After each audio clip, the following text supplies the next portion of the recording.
I feel like I had a Kitten with a Whip magnet at some point, but maybe not.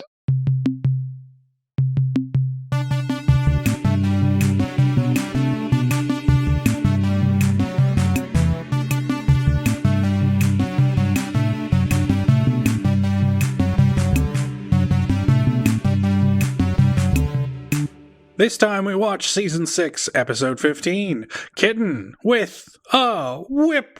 A movie that sadly had fewer kittens than the last movie we watched, Village of the Giants. Yes, regrettably so. But first, before we get into anything kittenish, some follow-up. Yes. Speaking of Village of the Giants, we got a frankly sad tweet. The saddest tweets. This was a particularly sad tweet because this is from people who maintain a website, a fan site, an old school fan site, even, if I may say, in the best possible way, of Village of the Giants, for Village of the Giants at villageofthegiants.net, which has everything you'd want. It's like an episode of our podcast in website form. It's got production material, shooting scripts, publicity. It's got a Gail Gerber fan gallery. I don't even remember which one she is. Gail Gerber? She's the baby. She's the Gerber baby. She's one of the blondes, I guess. No. Yeah, anyway, it's a really in-depth site. And if you are a fan of this episode and this movie, which, you know, you should be, then this has got so much for you to dive into. I'm sad that it didn't show up when we were doing the research for it. And I apologize for missing it, I suppose. But these things can happen. Link in the show notes. Check it out. Yes, for all your Village of the Giants needs, please go to villageofthegiants.net. They've got a FAQ. They've got a blog. They've got links. They've got so much more. Oh, it's such a rich website. Yes, they've even got a little entry on the MST3K episode itself. And you know what? I have to say, I miss the old internet, and I miss websites like this flourishing. This is literally an Angel Fire page. I mean, come on. How good is that? I wish every episode had one of these. Yes, it would make our show a lot easier. It sure would. Let's see, what else is on the thing? We got a little bit of... some of our listeners were a little sad that we were, I guess, slightly harsh about Zappa, even though we both said he was great and that we were glad he was part of our lives. I don't know. Yeah, there's a time and place for Frank Zappaing, and that's a tail end of high school, early university. If you continue to love Zappa, that's cool too. Like you can, sure. There's totally ways to do that. We weren't trying to harsh anyone's mellow. We never are. No. People can like different things as long as you explore the world with a sense of fun and adventure and non-shittiness. That's great. Yeah, and I'm totally glad, as we both said, I'm totally glad that I had a Zappa phase. Yeah. But the Zappa movie that you mentioned that was directed by Alex Winter of Bill and Ted fame, and I guess he's done some other stuff since. Yeah, like Freaked. Yes. So that has now dropped, and it's I guess doing the streaming at home through things that you have to pay for circuit. I have not actually had the time to sit and watch it, and also I realized I had to pay more than I thought I had to in order to have that privilege. So we'll see. Maybe I'll wait until it's on the streaming services that I already pay for, like a Netflix. Yeah. It, might wait until we see that one, but, maybe it'll show up on VOD with an offer you can't resist, and we'll end up watching it sooner rather than later. I did watch a Zappa documentary entitled Eat That Question, which is just compiled out of different interviews with him and concert footage. That sounds cool. When is that one from? That is from just a few years ago. I want to say 2016, but it might be a little bit earlier or later than that. So give or take 2 years either way. But it's fairly recent-ish a documentary. And I don't know. So on the one hand, Zappa's very articulate and entertaining, and yet it's on the one hand. And yet on the other hand, he highlights Devo as an example of bad music, which makes me dislike him. See... Don't meet your heroes, even in documentaries. Don't have heroes. Only have villains. All right. Well, I think that's most of the follow-up we had, unless there's something I'm not thinking about. See any good movies lately? I've had no time to see anything at all. But I did see Kitten with a Whip. But did you read any good books, like the book that Kitten with a Whip is based on? Let's find out. This time we watch Season 6, Episode 15, Kitten with a Whip.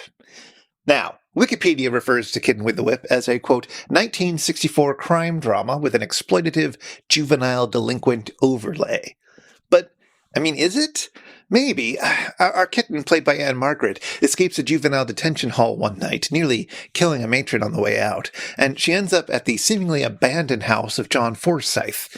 Now, Forsythe's wife and daughter are away for a little while visiting family, and honestly, the marriage hasn't been going so great lately, but, well, anyway, he's been on his own for a while, and now, suddenly, unexpectedly, he's got attractive young Ann-Margaret as a guest. Well, will this help John Forsythe get his groove back? Well, no, because Forsythe is the most milquetoast guy you'll ever meet. However, this is important. He's thinking of running for office, and so his reputation, in fact, has to stay squeaky clean. I mean, sex and politics together? But anyway, he's a nice and, I guess, principled guy, so after hearing that Ann-Margaret has had it rough, he decides to help her out, buy her some clothes, give her a few bucks, and drop her off at the bus stop. Only, after he drops her off at the bus stop, he finds out that Ann-Margaret is wanted by the police, and that he's accidentally aided and abetted a criminal. Whoopsie, and soon enough, he's surprised to find that, she's back at his house. And she's being a little more threatening this time. Yep, she's that house guest who just won't get the hint and leave, and also won't stop threatening to besmirch your name in the papers. But also she's a little flirty. What to do? Well, after some dull set pieces, Ann-Margaret invites two guy friends over to hang out. Buck is hot-headed and maybe tried to sexually assault her once, whereas Ron is a misogynist who thinks he's God's answer to Jesus, looking at the world from a higher plane of analysis, able to reason away any pain he feels. They're a real fun addition to the cast, and thank goodness they each get hurt. Buck accidentally slices Ron's arm real good with a razor blade, and as they force John Forsythe to drive across the border to take Ron to an unlicensed Tijuana hospital, well, Buck loses a fight with some barbed wire. Some more hijinks occur south of the border, but eventually there's a car chase, of course, and both cars, featuring all three teens and John Forsythe inside them, well, they get crashed and they tumble down the hill and everybody gets flung out of the car and there's flames and everything, and only John Forsythe survives. And, lucky for him, the police assume he didn't know the other three, who all must have been in the other car.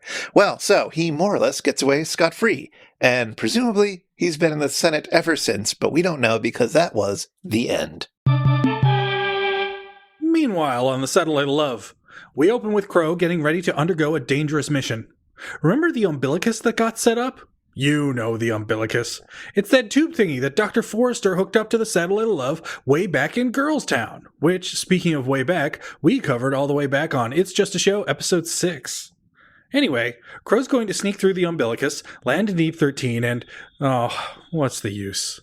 As the remainder of the original run of MST3K and MST3K the movie will tell you, they don't make their escape. In fact, Crow is quickly caught by Dr. Forrester, and the yellow robot scurries his way back onto the Satellite of Love. Dr. Forrester gets TV's Frank to beef up security by getting a large mousetrap near the umbilicus and setting that up with bait. The bait being a delicious nutrageous bar, irresistible. Got all that? Well, it doesn't matter, because Mike and the bots are moving on, and we should too. Inspired by a connection between the $6 Million Man and today's movie, Mike gets to show off a rare bit of technical savvy when he upgrades the bots to have Bionic Man sound effects. You know, that distinct Anyway, it proves to be annoying, and Mike quickly regrets his life choices. In segment 3, we're visited by the Kitten with a whip. No, not Ann-Margaret. It's an oversized cat with an actual whip. We never find out what this kitten was trying to say because he's easily distracted and gets a bad case of the hairballs, which grosses out Mike and the bots. Come segment 4, it's a time of celebration as the SOL has crossed the equator. Well, the bots are celebrating. Mike is dressed up in a party frock, donning a Marie Antoinette wig, powdered wig no less, sporting a pierced nose, and downing some witch hazel. See, Mike tried to beat the bots at their own game by hazing himself before Crow, Tom, or even Sweet Gypsy could. Of course, neither of the three bots intended to haze Mike. They only got him a cupcake. Sad, really. In our final segment, Mike and the bots bash a Dr. Forrester piñata. Meanwhile, in D13, Dr. F has his own TV's Frank piñata set up, consisting of the real TV's Frank. Alas, poor Frank. Killed again, or, at the very least, severely beaten. The end. Well, that was the Kitten with a Whip. Meow. That fully summarizes the movie, everybody. If we can all go home. I should have just had that as my summary, I guess. Yes. How was revisiting Kitten with a Whip for you? Well, I mean, I don't think it's a bad episode. It's just a very unmemorable one. It is indeed a little bland in some ways, although not at all bad. Like, No. I was laughing throughout it. There was stuff I enjoyed quite a bit. And the movie is, well, it's a slightly weird movie, but it's kind of weird in a boring way.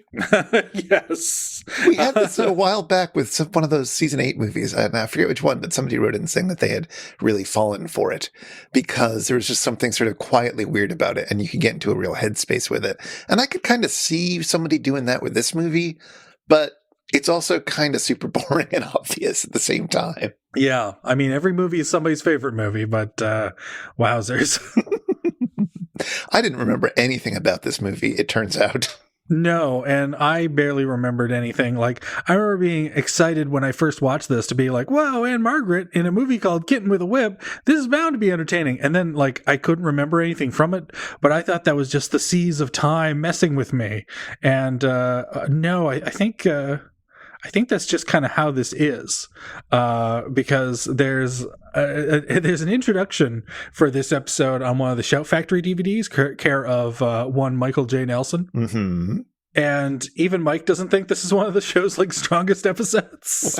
Wow. The quote that I got from him is that there's nothing particularly noteworthy about the film, so there's no real reason to have done it, and that fans have apparently never come up to him, like never, not once, as like, man, Kitten with a Whip, one of the all-time greats, baby. Fair enough. Though again, it's not a bad episode. Like, no, it's fine. It's. I don't even want to call it a workaday episode because it's like better than that, but also. There is something to be said about the fact that, like, why are we doing this movie? It's a little bit nothing. It's yeah. But then again, I don't know. Not every movie needs to be Manos. I mean, wouldn't it be great to see John Forsythe as the master and Ann-Margaret as Torgo, though? I think Ann-Margaret would be the puppy dog. Well, she's a kitten. Yeah, like the kittenish Torgo. Well, that's what I'm saying. Well, that's true. Yeah, I don't know. There could have been any number of changes made to this film that would have made it better. Probably a bigger budget would be the first thing I'd add. You mean you don't like movies that take place 70% exclusively in a house? They can be good. I mean, I've never seen it, but I hear Rear Window is quite good. Rear Window is quite good. That's true. Or The Rope, isn't that also? Or Rope, I forget what it's called. The Rope. Alfred Hitchcock's The Rope. Well, either way, that all just takes place inside of a single house, right? Or apartment or something. That's true. Jimmy Stewart is the kitten with a rope. Either way, these are movies that I guess I haven't seen. But there totally could be a good movie that entirely takes place inside of a house. This felt like it should have taken place in a few more locations than a house and fake Tijuana. I assume it's fake. I guess they could have gone down to Tijuana to film, but it doesn't look super real. No. There's as much kind of authenticity as seeing Charlton Heston as a Hispanic character in Touch of Evil. Yes, more on that in a bit. But yeah, this film felt like it needed a bit more stakes to it. And it felt like especially the angle in which John Forsythe is playing this up-and-coming politician who's worried about his life getting ruined. Like, every time they leave the house, basically, there's a sort of intersection with that. You know, he goes out to buy clothing for Ann-Margaret and, like, runs into a woman who knows his wife. And, like, is he going to be caught, you know, buying the wrong size dress for a pretty young girl type thing, and that will ruin his career. But it just never, there's not enough of that, so it never really amounts to anything. And it's funny, it's like scenes like that, you're like, oh, this will be a farce, right? And it's like, no, not quite. Well, that I guess is the other thing, right? It's not a farce, but it's also not played up for the drama of that moment or the potential fear in it. It's just sort of happening until we can get back to what the real point of this movie, I guess, is, which is giving Ann-Margaret a stage to be this character. Oh boy. What a joy to see Ann-Margaret have all the stage and all the scenery to chew to be this character. a little bit more of that in a second, but I wonder, before we talk about that a bit more, anything else about the episode that you want to mention? The other skits. Did you enjoy seeing Kevin Murphy dressed up as a big old house cat? I assume that that's what a great version of the movie Cats would look like. The Cats 2019? Yeah. Yes. That's what it should have been. It should have been people in doofy cat costumes, just like the original stage show. That's the Cats I want to see. Especially if Kevin Murphy were in it. Yeah, I mean, he's got a great singing voice. He's got the body that's perfect for Rum Tum Tugger. When I watched that sketch, I had a moment of being like, oh, I remember this. I remember him in this outfit. And then I spent the whole thing being like, wait, does this sketch go anywhere? No, it distinctly does not. It absolutely refuses to go anywhere, which is not unfunny. No, I kind of admire that about it. And I will give this, Kevin Murphy does a nice little bit of physical acting when he drops his whip. And he just paws at the fence the way a cat often will like just miss something and keep pawing at the place where, say, a laser pointer used to be. Super. Yeah, absolutely. What else? We had the return of the umbilicus, which, you know, long-awaited return of the umbilicus. I don't know. Maybe there have been a few. This is episode 15 of the season. So, Yeah. You know, maybe they've brought up the umbilicus a few times by now, but it just never paid off. No, I kind of I always forget about the umbilicus until I watch either Girls Town or Laser Blast, because there's that distinct shot of Dr. Forrester disconnecting the umbilicus, and of course it's never mentioned again. But it's barely mentioned after it's introduced. Speaking of which, there's that fun scene, I guess, where Crow is down in Deep 13 and sort of accidentally brushes up against Dr. Forrester almost immediately.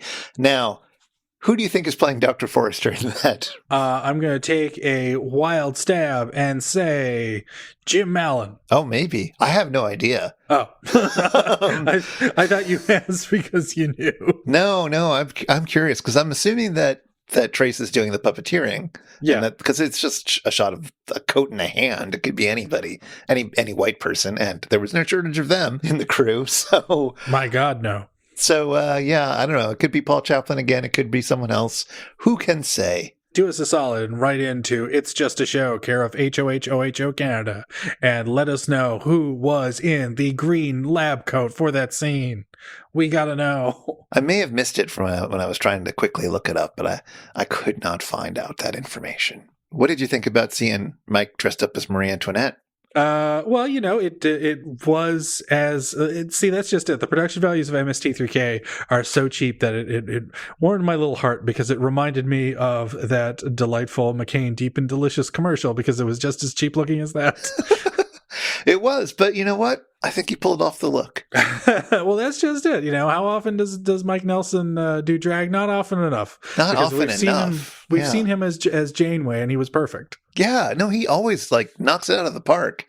And especially when he does it, and like, all right, there's always the joke that the bots are terrified of it or something, which, that's not a very good joke. But when he's doing it, he's got like full confidence in what he's doing, and it's great. He never looks better than when he's in drag. Maybe the host of Drag Race should be Mike Nelson. Maybe if RuPaul... Oh, yes, he's definitely ready for that role these days. Yes! Oh. That'll go over well. So, when I was watching this episode, I had a thought in my mind. Well, I guess I had two thoughts. The first thought was... I have to go to the bathroom. Do you actually have to go to the bathroom? No, I assumed that was your thought. That probably happened a few times during it. I don't know. I try to keep hydrated. But no, what I was thinking was, who is this movie for? Like, what is the point of this movie? But who is this movie for? And then it was followed up by another thought, which is, oh, wait, is this a horror movie? And I wanted to ask you, because you're the person who knows such things. But let's start with the first question, maybe. Like, what is the point of this movie? Who is it for? Oh boy, because you would think that the Ann-Margaret character would be designed to appeal to teens, but this is clearly like an adult horror movie in the sense that, like, it's there for, not that I'm saying it's clearly a horror movie, but it's for like the adults in the audience to relate to the peril that John Forsythe is in, where it's like, oh my god, this girl is crazy, she's a crazy teen, like all crazy teens. And in fact, we see crazy teens later in the movie. And that's what it's kind of there is that I think it's just kind of to put a jolt into the squares in the audience. Yeah, I mean, I think you're right about that. This is not for teens. This clearly doesn't have any actual familiarity with actual teens, as far as I can tell. But it does think teens are scary and other, and it's happy to present them that way and get a lot of, nightmare fuel out of what the teens today are doing. So it's for people who want to see themselves as John Forsythe and who are like attracted to Ann-Margaret, but, terrified of her. Yes. It's for people who are that milquetoasty. And that's the only way to explain the direction / characterization of Ann-Margaret in this movie, where she's supposed to be kind of like come hither and is reasonable and bubbly in one scene, and then a complete raving lunatic in the next scene. Who can understand teens today? Yes, just hormones. They're all over the map. Mm-hmm. I mean, I guess it's also meant to show a bit of range for Ann-Margaret. We'll get into more about her in a bit, but I guess she doesn't just want to be known as a paper thin, happy-go-lucky teen in happy-go-lucky teen movies. She wants to show she can be evil, because I guess she's kind of evil in this movie, right? Yep, it's the Lady Macbeth of teens. Basically.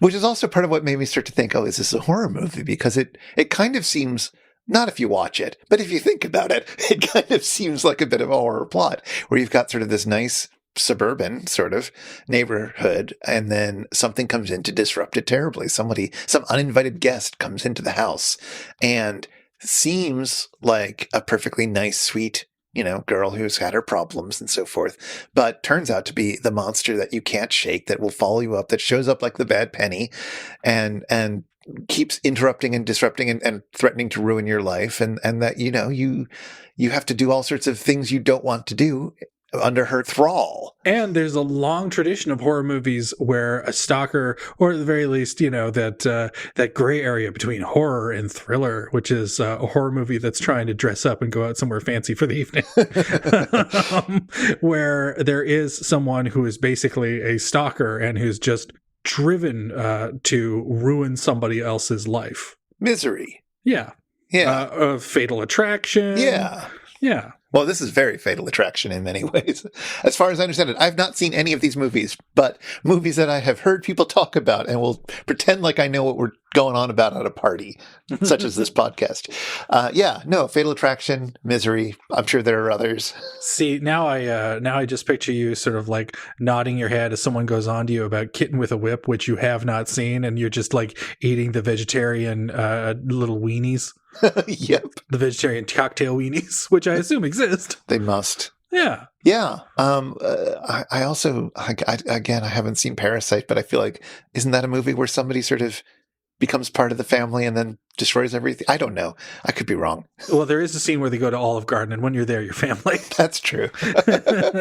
I regrettably have to this day not seen Parasite, despite liking Bong Joon-ho. But did this movie strike you as a horror movie while you were watching it? Well, it's interesting that you mentioned that, because what it reminded me most was of Frasier. Oh, which is a horror show. Yes, the original horror show. Well, that's just it. It's like I can handle characters being humiliated in comedies and in fiction, but it's not something I like to see. And Frasier was one of those shows that would get so tense with its comedic suspense that I would sometimes, as a child, leave the room.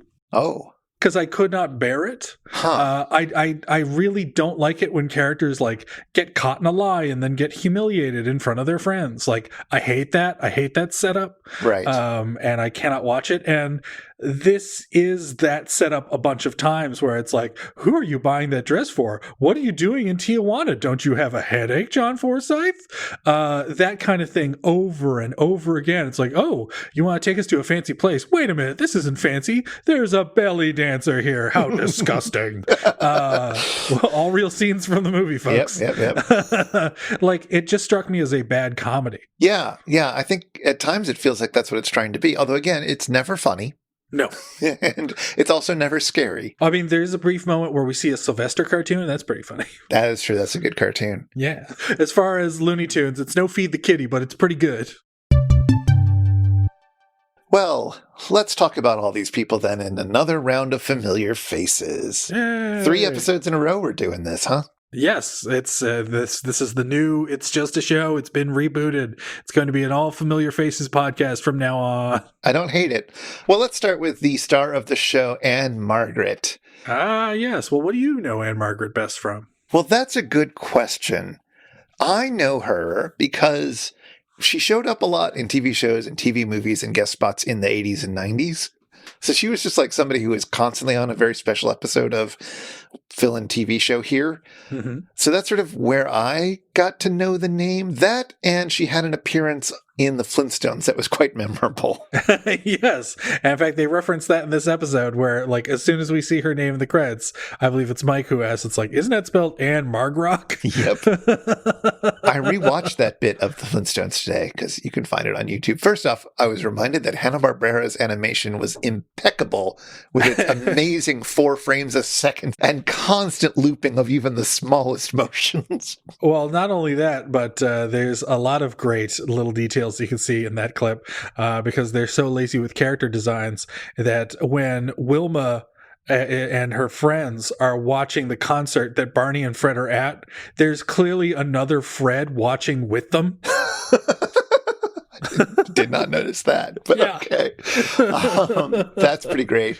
I also liked the fact that, so there's some sort of show going on. I don't remember the whole episode. I didn't watch the whole thing, I'll admit. But Ann-Margrock comes on and she does a song, and that's when they realize who it is. And at the very end of the song, she sort of bids a very special good night to a very special girl out there, which is to say Pebbles, the young child of the Flintstone family, who is very cute. But then after telling her to go to bed, she brings out Fred and Barney to do the song with her again. It's like, go to bed, now let your parents come out and embarrass themselves. Because, oh boy, do Fred and Barney not sing the song very well at all. Wow, to think Mel Blanc didn't have a great voice. Mel Blanc had a perfectly fine voice, just not in these characters. So Ann-Margrock is Swedish, as you may have known. Mm-hmm. She got an early break by being found by a legendary performer, singer, an actor, George Burns. Oh, she was found by George Burns? What? Well, you know, most people who make it big are found a number of times and have various breakouts, but one of the early ones is by George Burns. I thought you were going to say, like, most famous people were found by George Burns. That's also probably true. He had a roving eye. He knew talent when he saw it. Wow.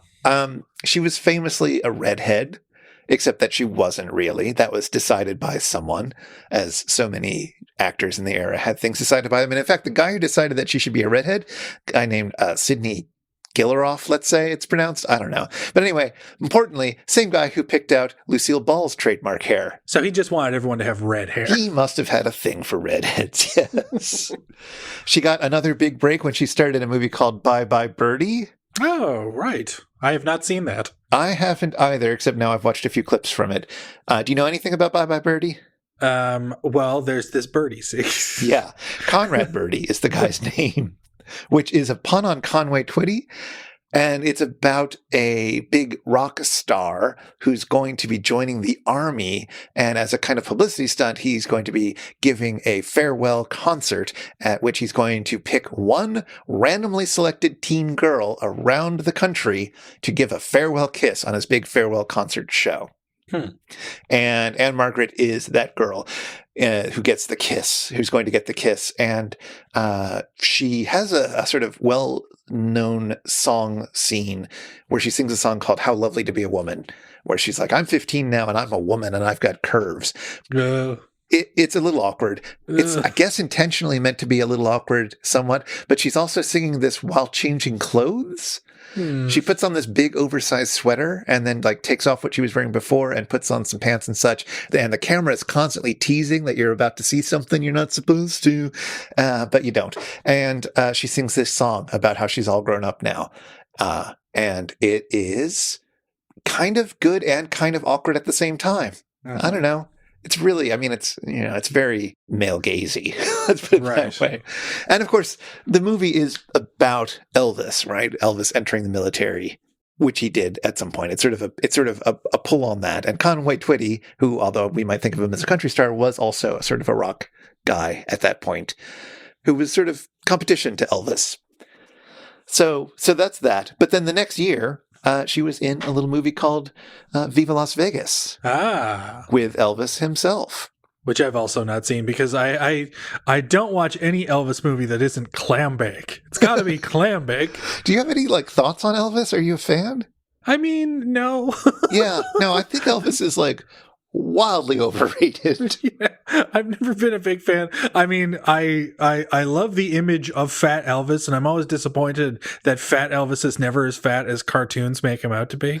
That's true. Because I like the idea of like Elvis still like trying and still sort of almost succeeding while being, say, like John Goodman in the third season of Roseanne sized. I like that idea. I like the idea of an obese rock star that people are like throwing their clothes at. I was like, there's something about that amuses me that I enjoy. Well, so I watched a few clips from this movie that featured Ann-Margrock. Again, I haven't seen it. I'm sorry. I'm doing bad research this time around, I guess. Mm-hmm. What I can tell you about it is that from what I saw, there's some scenes with Ann-Margrock dancing and like dancing with a bunch of people dancing behind her. Mm-hmm. And the people dancing behind her look like normal dancers, and it's a pretty normal dance routine. And she's doing exactly the same thing as them, but they make it look effortless, and she makes it look like the hardest thing anyone has ever done. Not because she's a bad dancer, but because she's kind of, I don't know what you would, chewing the floorboards. Like, she is putting everything into every move, and her face is getting all sorts of crazy contorted. And it's not because she's trying to keep up. It's because she's acting. She's acting a lot. Mm-hmm. Well, I mean, wouldn't you say that's the characterization of Ann-Margrock from what you've seen her in, what with her TV appearances and this movie? Yeah, this movie, which came out the same year as Viva Las Vegas. Oh boy.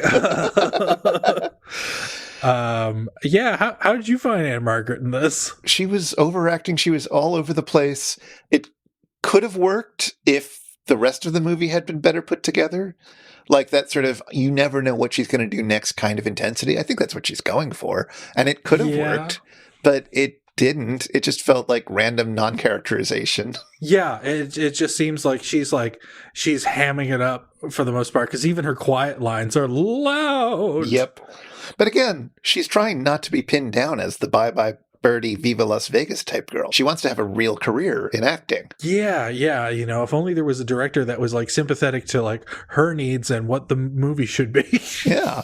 Well, she did go on to be in a bunch of other movies, and she was nominated for an Academy Award twice. What? Yeah. She was nominated for an Academy Award for Best Supporting Actress in Carnal Knowledge, some early 70s movie. I don't really know. I think Jack Nicholson's in it. Yeah. And she was awarded the nominee for Best Actress for her role in Tommy. I was about to say, it's like the only acceptable thing would have been her nomination or indeed a win for her role in The Who's Tommy, because if there's anyone who understands over-the-top actors, it's Ken, Mofo, and Russell. I mean, I feel like there was no way she was going to win for Tommy. But do you know who she lost the award to? Oh, no. Who could it be? It's Pia Zadora, isn't it? It's Nurse Ratched. What? Yeah. I didn't even realize that she had won the Academy Award for that. But I can't even remember the actor's name. But is it Louise Fletcher? That sounds like an actor's name. Well, it could be. Yes, it's Louise Fletcher. Oh, okay. Good job. Yeah, I did it. You did it. Yeah. And so she had some serious roles. She was well respected. She had a Vegas residency for a long time, doing the shows like you do. And then she got a bit older and she did a lot of TV shows and made for TV movies because that's what you can do. She keeps appearing in things. She's still alive. Yeah, that's the thing that shocked me, is that I didn't realize that she was still alive and still doing stuff. But like, I saw a credit as late as like 2016. I was like, what? She's not even that old. She was born in 1941. She's 79. Okay, I guess that is slightly old now, but She's pretty old. She's fine. It's fine. You know, nothing against the elderly. It's just, sometimes it's a surprise that people keep going. I mean, Donald Pleasance only made it to like 76. No, fair enough. Like, it's still true, but she could still win that Oscar. I'm just saying, she could Jessica Tandy this. Oh man, she'll reprise her role as the mom from Tommy for a brand new production. Oh, I thought you were saying reprise her role as the kitten with a whip. No. Elderly woman with a whip driving Miss Whip Daisy. I mean, that would be interesting. You got to admit, old woman shows up in some, young up and coming politico's house and tries to seduce / blackmail / oh, that could be quite a film. And brings over her elderly friends to bully them. Yep. All right, well, let's move on. Let's talk about the other main actor in this, John Forsythe. Now, if Ann-Margaret is overacting, I think she's like doing it so much that John Forsythe is scared to act. Yep. He is so nothing in this movie. He's afraid to offer anything. Ann-Margaret might bite. Honestly, I don't have a heck of a lot to say about John Forsythe. He had a reasonably long acting career, I guess, but he's perhaps best remembered for a role in which he doesn't show his face. Oh, wait. I want to say Charlie's Angels. Yep, he plays Charlie in Charlie's Angels. Yay! He also had a little role as Blake Carrington in Dynasty, so that might also be... Did he show his face? He did show his face quite a lot in that one, yes. Oh, man. But I don't think he's remembered as much for that as he is for Charlie. Also, we've seen him before. Oh, he was on this show? Yes. Okay, he was the Metaluna mutant in This Island Earth. Close. He was the president in Space Travelers. Oh. So his lack of acting carried him through that as well. Now, the interesting thing will be, are his scenes still in the Space Travelers version of Marooned? I think so. I think the president shows up and there's that scene where he talks to the astronauts and, tries to tell them how great it's going to be when they die. I forget. It's been a while, but we talk about it in episode 68, and we probably don't mention John Forsythe. We definitely don't, because I, for one, was too excited by seeing Punky Brewster's adopted dad. Much more exciting actor. And speaking of exciting actors, Doodles Weaver is in this. Hey, so does Doodles have any connection to the Weaver family dynasty? Which dynasty is that? Well, I mean, the dynasty that would include Sigourney Weaver. Oh, I didn't look that up. I don't think so. But that, it could be something there. Doodles Weaver, full name, I'm not making this up, Winston Sheffield Glendenning Dixon, quote, Doodles Weaver. That is quite a name and quite a mouthful. Perhaps best known as, part of Spike Jonze Band, frankly. Sort of where he got big and what most people remember his stuff for, I think. I don't know if you ever got into Spike Jonze, if you had a Spike Jonze phase to go with your Frank Zappa phase. No, I'm afraid I didn't. I didn't have a Spike Jonze phase, I'm afraid. Oh, that's a little surprising. You like a classic comedy type. I do. And yet, it's like there's certain things that even I missed out on, and that's one of them. Well, I tried to have a Spike Jonze phase at one point, but... Oh, it didn't take? A lot of it doesn't hold up, but the one that Doodles Weaver is perhaps best known for does, and you may know this bit. The William Tell Overture is playing, and there's a racing-type announcer calling the horse race, and there's one particularly noteworthy horse named Beetlebaum. Oh, that sounds vaguely familiar. Beetlebaum. And he's just calling all the different horses, and the horses have ridiculous names that make it sound like, all sorts of... It's fun. Mm-hmm. It's a good bit. So he was in Spike Jonze Band for a while and did some good work there. And then he wrote for Mad Magazine and he did some children's television, much like his character does in the show today. That was not based on a show that he was actually in. that his cameo is like hosting the cartoon show where you get to see the Sylvester cartoon. That wasn't actually a thing, as far as I can tell. But he did do some children's television eventually, and he was in a few episodes of the Adam West Batman. That's how you know that he is a worthwhile human being. Yes, and he had a cameo in a movie that I had never heard of, and it doesn't look at all good, but it had a name that made me light up. Okay. Wonton Ton, the dog who saved Hollywood. Oh, that movie. Have you seen this one? I have not, but I've read about it. It's apparently awful. I'm sure it is. I mean, I think we're all past the point of a Ren Tin Tin parody being necessary or remotely funny. But it stars Bruce Dern, Madeline Kahn, Terry Garr, and Art Carney. That's not a foursome I would have put together, but okay. The original Carnal Knowledge cast. It, of course, also stars Toni Basil, because she's in everything. Really? It has some cameos by people such as Ethel Merman and Nancy Walker. Oh, there we go. The Quicker Picker Upper. Tab Hunter, Yvonne DiCarlo. So this movie's Skidoo is what you're saying. It's got brief cameo appearances, as the Wikipedia says, by Shecky Green, Ooh. Jackie Coogan, Johnny Weissmuller. What? Really? Yep. Who else? Dennis Day, who we've mentioned a few times as the singer for the Jack Benny program at some point. Zsa Zsa Gabor was in Wow. it. And Maury Amsterdam, of course. Milton Berle shows up. Walter Pidgeon is there. All the sexy starlets. Sid Charisse. And, of course, Doodles Weaver. I think this sounds wild, and yet it's clearly gonna be awful. I'm going to have to watch that on a double bill with It's a Mad World just to enjoy all the cameos. There's one more person I want to talk about in depth before we head into the Shallow 13 and almost certainly bring up a few more familiar faces.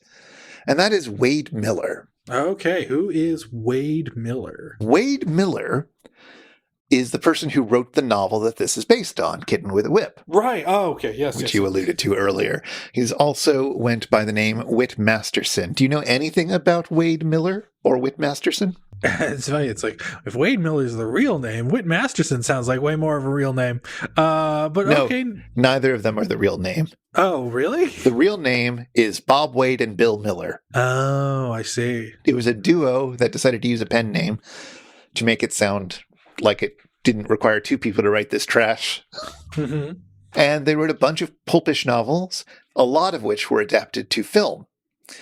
Now, the most notable of these is a little novel called Badge of Evil. Which, of course, became Kitten with a Whip. Yep, which, of course, became Touch of Evil. What? And if you were watching this movie and, like me, you thought, boy, this really reminds me of Touch of Evil in a few ways. But it's bad.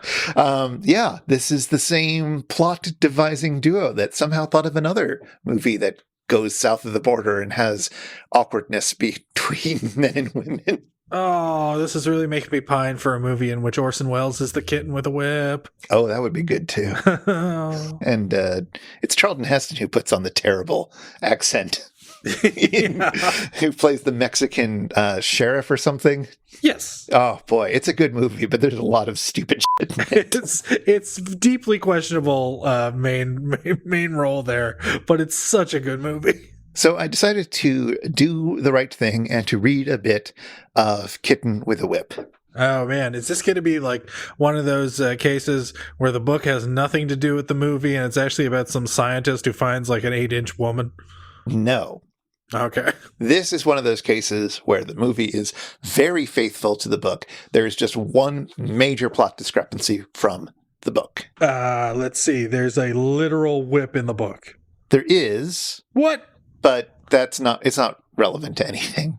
No, in this book, the John Forsythe character is not trying to run for office. Oh, so he's just some guy? He's just some guy. He's just some guy in a failed marriage. And some nubile young woman shows up at his door. Which is to say that this isn't really, as far as I can tell, a horror movie. It's a sex romp. Like, you're supposed to be kind of into this scene, the way that Mike and the Bots are kind of playing it, like how, oh my God, this is the best thing that could have ever happened. I hope that happens again, yada, yada, like those kinds of jokes. Yeah. That seems to be the book's take as well. Like, this is kind of sexy. And like, as far as I can tell, because I didn't read the whole thing, because come on, it's a short novel and I read about a third of it, but I did not read the whole thing. But nevertheless, you get the sense that this is all kind of sexy, kind of hot, kind of wild, kind of overwhelming. Like, this is it, that it's not so much this fear of his life being ruined that's the thing, but it's this like potential for wildness that is tied in with sexuality in a way that I don't think the movie quite manages to hit, because it isn't so much about how bad his marriage is. If you see what I mean? Like, in the movie, like, yeah, there's a few lines about how he hasn't been attending to his wife very well, and like their relationship is starting to fall apart. But like, the book gives more interiority. It's a book. And so there's a lot more of that. And you get this sense of like, this could be about how John Forsythe's character gets his groove back. But then it goes a little south of the border. It's fine. It's trashy. It's a quick read. You could read it if you wanted to. Other books are available. I did want to pull out one little quote just because I thought it was interesting, because it's just something of its time. Yeah, sure. Go ahead. So there's a scene, it happens in the movie as well, when the wife calls and he's not sure whether she's back in town or not. It says, "You're in town already? Where are you calling from?" He stared panic-stricken at the half-clad girl, and Jody stared back, trying to comprehend what was going on. Virginia, the wife, laughed. "Oh, I didn't mean to frighten you, David. No, I'm in San Francisco, calling from Mother's." He let out a sigh of relief. He had forgotten about long-distance direct dialing. It was hard getting used to things you hadn't grown up with, and to him, it still seemed that a long-distance call should be formally announced by the impersonal voice of the operator and accompanied by various difficulties. Like, what a great detail. I read that and I just was floored. That was by far the most interesting thing in this book. The idea that, yeah, at one point, direct dialing for long distance was totally new. And you could be completely confused by the fact that somebody was calling you long distance, but there hadn't been the little song and dance of the operating saying, "Long distance call coming from San Francisco. Would you like to take the call?" Yeah. I thought that was neat. Well, there you go. An important relic from the past, a culturally significant kitten with a whip. Even in terrible books, you can sometimes find little gems. Hey, everybody, it's time for the Shallow 13. Anyway, it's time for the Shallow 13. 13 little factoids about today's movie and episode, Kitten with a Whip. Go, Adam, go! Here's a quick familiar face we didn't mention. Makeup by Bud Westmore. Westmore was the credited creator of the creature from the Black Lagoon, aka Gillman, a fabulous monster we covered all the way back in It's Just a Show episode 22 on Revenge of the Creature. Of course, Westmore was the kind of guy who'd take credit for other people's work, so we can't say for certain if he did do Ann-Margret's makeup or not. One thing's for certain, he didn't create Gillman. You can read all about the true creator of that universal monster in The Lady from the Black Lagoon, Hollywood Monsters and the Lost Legacy of Millicent Patrick by Mallory O'Meara. Cinematographer Joseph Biroc is best known for his work as a director of photography on such films as Airplane, Blazing Saddles, and It's a Wonderful Life. Yet, Biroc is best known to Misties as the cinematographer for SST Death Flight, which was riffed as the 13th episode of the KTMA era. We'll get to it soon. Soonish. Next year, maybe. Oh, hey, and we are reunited with music supervisor Joseph Gershenson. Gershenson provided the stock needle drops from the Universal Library throughout this film, as well as This Island Earth, The Thing That Couldn't Die, The Deadly Mantis, The Mole People, and Revenge of the Creature. We've done episodes about all those movies. Can you remember which one had a microscorner about Gershenson? Write your answer to It's Just a Show, care of HOH, Canada. Mike and the Bots make some hay about how the dude from the $6 Million Man is in this movie. So, yeah, the dude from the $6 Million Man was in this movie. Not like the $6 Million dude, but the guy who says, "We can rebuild him. We have the technology." That guy. He plays some rando in this movie. Keep your eyes peeled for him. Or don't. Submitted for your approval is the work of one Douglas Hayes. While there's nothing particularly memorable about his directing here, he did helm some great episodes of the original Twilight Zone, including The After Hours, Eye of the Beholder, and The Invaders. But perhaps Hayes' weirdest credit is that he created the failed Western Barbary Coast, which starred William Shatner as a master of disguise. In the series, the Shat co-starred along MST alums Richard Keel and Doug McClure. Lasted 13 episodes, critically loathed, now available on Blu-ray. The usual. The Ann-Margaret role, Jodie, was originally supposed to be actress Nancy Kwan, who is perhaps better known in some circles for co-starring in the 1978 film Night Creature, alongside, you guessed it, Donald Pleasance. See, for me, Nancy Kwan will always be remembered as the woman in the commercials in the 80s for Pearl Cream, a soap made with real pearls. Kwan would introduce herself with, "Hi, I'm Nancy Kwan. You may remember me from..." Well, as a child, I had never heard of Flower Drum Song, so this was all completely baffling. But it did prepare me for Troy McClure. Anyway, links in the show notes for those weird ads, but due warning that they come off as mildly racist these days. And speaking of The Simpsons, the news anchor seen here in the film is Jerry Dunphy, a popular LA newscaster who is said to be the basis for Kent Brockman.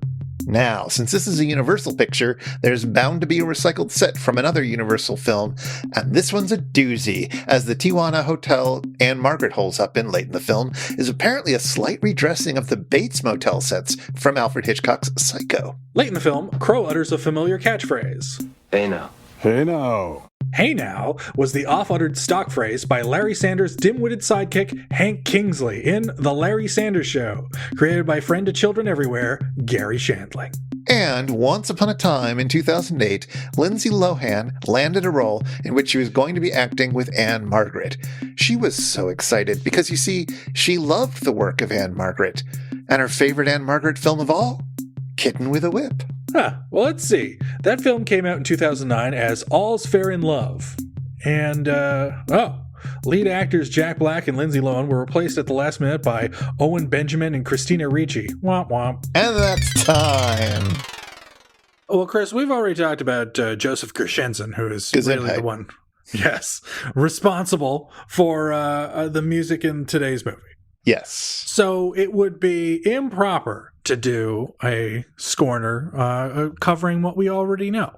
I guess. However, there is a little bite-sized cameo of someone else's musical work here. So why don't we go to a little bite-sized corner called the Bite-Sized Scorner?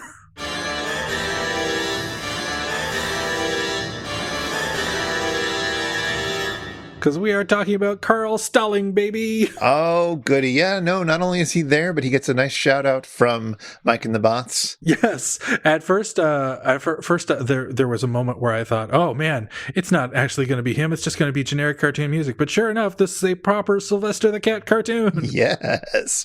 So Carl W. Stalling is a name that you know if you're the sort of kid who grows up not just enjoying Looney Tunes, but also obsessively reading the credits to Looney Tunes shorts. Which I certainly did. Yep. But look at us now. Yes, podcasting. So he did a few scores for a few cartoons in his day. Yes, I would say that he is best known as the musical voice, so to speak, of the Looney Tunes. Like that, I think, is what he is most identified with for his distinct style that is most associated with the classic Looney Tunes. Yeah. Basically, what you think of when you think of Looney Tunes, which is that every single movement is underscored appropriately by a sudden note in the score, that is Carl Stalling's style. And so the slightest tiptoe will be played by like the tiniest little violin sound.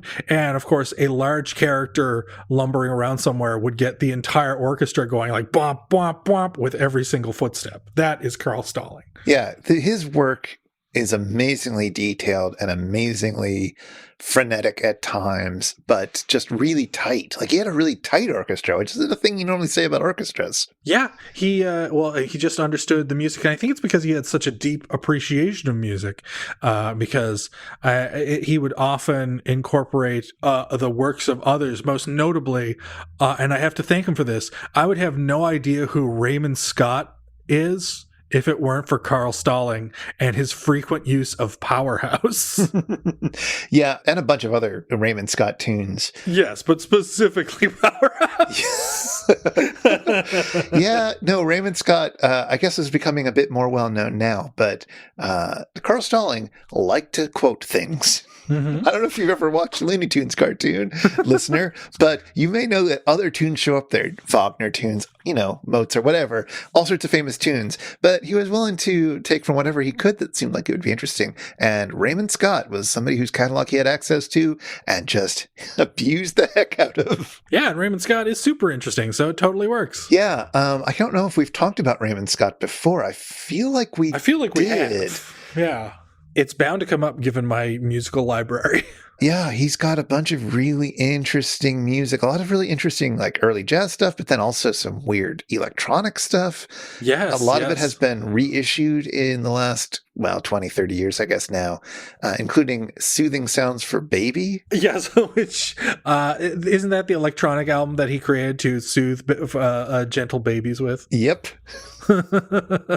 It's I've heard a bit of that. It's a touch on the Devo-ish side. For only the best babies. But also there's been a really good amount of Carl Stalling's work that has been repurposed and repackaged and anthologized together. And, that stuff is fantastic. Yes, I have both albums from the Carl Stalling project. To my knowledge, there were only 2 volumes ever released, kind of collecting the best of his work with Warner Brothers. Sure enough, like his style of music was called Mickey Mousing because he scored Steamboat Willie. There you go. So, they making every single note count the way that some composers likened their own scores to. I know that John Barry and the John Barry 7 described his James Bond scores as nothing more than Mickey Mousing a la Carl Stalling. Fun little factoid, Carl Stalling even voiced Mickey Mouse once. Oh, I didn't know that. Yeah, back in the 20s. Yeah. It's a thing, I guess. But that doesn't compare. His voice work is not what he's known for. No. And you've got to get him. You've got to get him when he is basically giving the Looney Tunes all their personality. He is such an important part of those cartoons, and they wouldn't be the same without him. If you've been affected by the issues on this show, if you're Team Kitten or Team Whip, or if you'd like to ask us anything, get in touch with us. Our website is itsjustashow.com, and we're on Twitter at itisjustashow. We'd love to hear from you. This show is made possible by listeners like you. For as little as $1 per episode, you can help us research and record this show, and you can listen to all our superfan bonus bits. Find out more at itsjustashow.com/Patreon or patreon.com/itsjustashow. And if you want to follow up on anything that was mentioned today, you'll find links in our show notes at itsjustashow.com/episode/84. All right. Well, Kitten with a Whip. Mm-hmm. Not enough kittens. Maybe there'll be more kittens in the next movie we look at. Yes, although, you know what? I know that it's the Christmas season, and I'm fully aware that there are plenty of specials out there to bring out the specialness, but this doesn't feel like Christmas at all, Chris. I want something that is not really all that Christmas themed. Yeah, what's a good Christmassy type movie, but it's all about bleakness? You know what? That gives me a craving for not a Christmas tree, not for the delicious turkey and stuffing, but instead for a Sampo. Oh, well, all right. I know just the treat for you. It is season 4, episode 22, The Day the Earth Froze. All right. This is our first Finnish movie that we've done on this show. Yes, finally. Everybody has been asking for us to do these, and now we're doing it. It's our new Christmas tradition. Yes, there's at least one more Christmas episode we haven't done yet. We'll do it someday. But for now, we're going to be looking at this movie, which is based on the Kalevala. So I guess I have to read that. Oh, that sounds like fun. I know people like it. Who knows? We'll see. Will it be as good as whatever the basis for Sadko was? Who knows? We'll find out eventually. I am looking forward to this, and maybe we will finally figure out what a Sampo is. Well, until then... Mothers, don't let your kittens grow up to be whips. And make sure to have your kittens spayed or neutered. See you next time. Take it away, Theme Squad.